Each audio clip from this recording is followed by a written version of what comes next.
And now, the time fight fans all across the globe have been waiting for. It is the main card with your man, the myth, the legend, Boys. As always, in the opposite corner, my mano y mano, my verbal sparring partner, Philly's finest, trying to do his black hat, white hat impersonation. None other than Wilders Ruffin. Your hate spurs me, Voice. I don't even worry about it because you see the crown. Anytime you see the crown, you already know what's happening, man. It's smoke o'clock. It's the main card. You supposed to, when you see the crown, it's going down. No, it ain't going down because my crown stays up because I'm a monster out here. I'm a monster like one of these fighters we're going to talk about today. You know what I'm saying? I'm nice with my hands. I could have been a champion, but you know, I was. If you had the right push, you would have been a champion like Rocco Last Dragon. Listen, you lost, Rock. You lost. Every fight I got you, you lost. They called you the Great White Hopeless. I'd have been that guy. I've been known to knock him out, so I ain't even worried about it. But let me introduce he should be sucker free, but he acting like a sucker. Ladies and gentlemen, the man, the myth, the legend, the Voice, Mr. Cacall himself. Now you see the city on. You see the city on my dome. Don't disrespect. I don't, sucker. I don't. That's what you don't know about the biggest sport in the world, football. Now, I mean, if we want to talk about the Philadelphia Union, then yeah, we can talk football. That ain't city. That's the Philadelphia Union is soccer. Sir. You see the P on the hat. Ladies and gentlemen, welcome to the main card. As always, we get into it. It's Smoke O'Clock. Your two favorite boxing, MMA, combat sports correspondents. Yes. This is what we do. Each and every week, we bring the best in combat sports to you. And we're about to get into it. You already know what first thing I'm about to do. KOs and low blows. Voice, you ready? Always. Well, Voice, we got to get into something, man.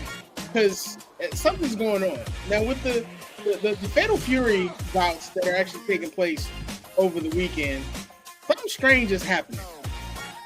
So many fights have been talked about with Voice. Why are we not talking about boxing's pound for pound biggest name in boxing, Canelo Alvarez?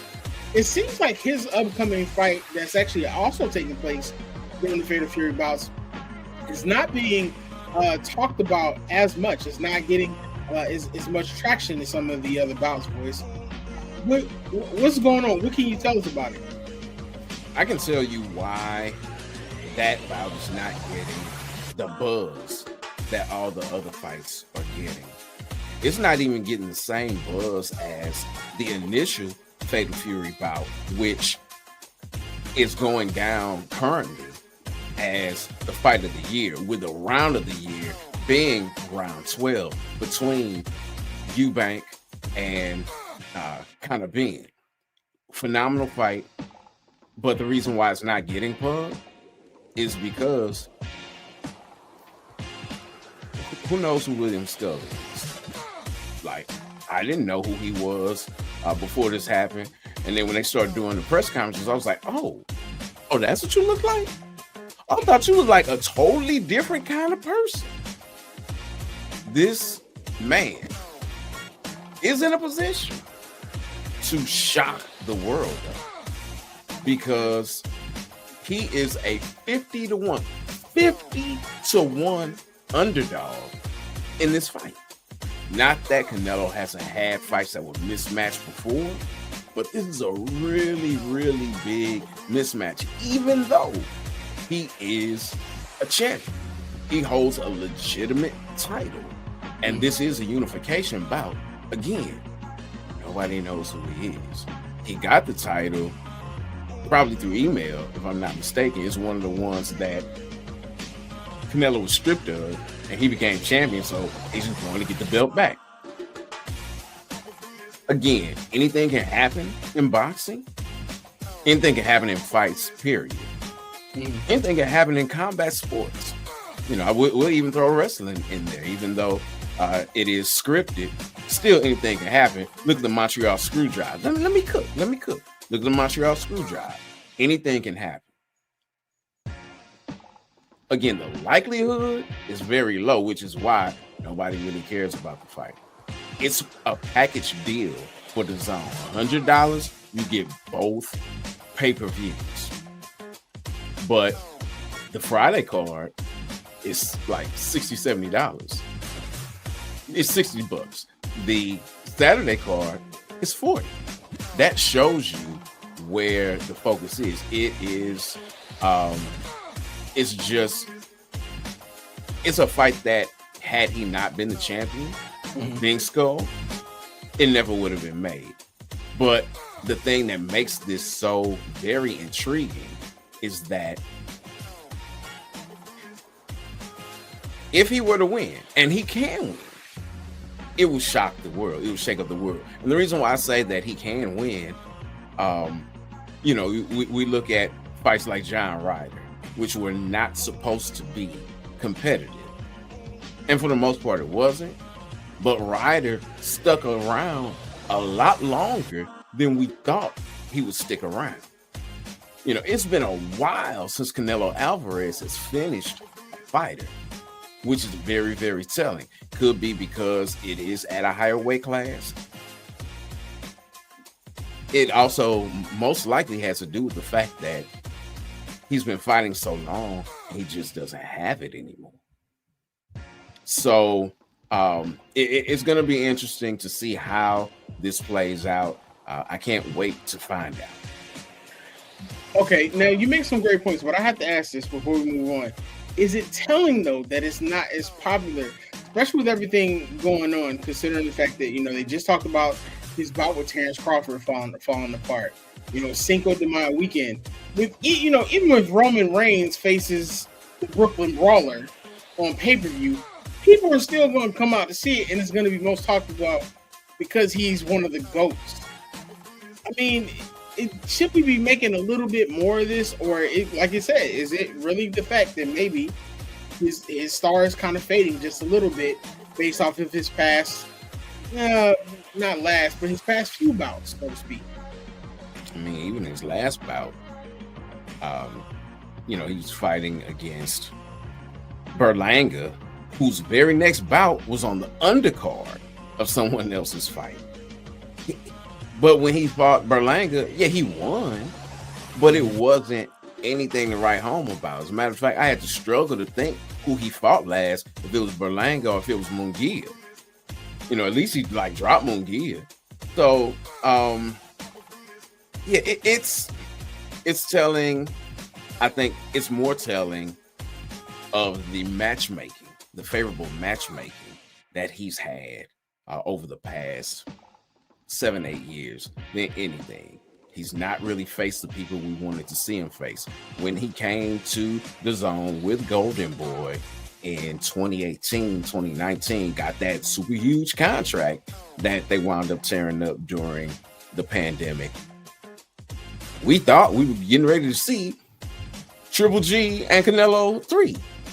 It happened like 4 years later, but we thought we were going to see that right then. He was fighting the Alvier or Yildirim's, fighting some other folks. What was that real big guy's name he fought first? I can't think of it. Now, he did have a couple good fights, but people weren't giving it the credit necessary, like against Smith. And when he fought Billy Joe Saunders, because both of them were undefeated at the time, and both of them were significant champions. But stateside, again, nobody really knows about him. Here he goes fighting another UK fighter that nobody really knows about. I mean, people knew about Billy Joe, and they knew about Smith. Nobody knows about Scull, but they could after this weekend. There you have it. You might be looking at an upset special. Might be looking at a Rocky versus Apollo. You know what I'm saying? That's Philly all day, every day. Because Philly, we knock people out just because, and that's what Rocky did. You know what I'm saying? So shout out to Rocky Balboa. You know what I'm saying? All the people in North Philly. Okay. Well, I don't know if you noticed, but the music changed, and the music changed because the content is changing a little bit. You're talking about North Philly and knocking people out.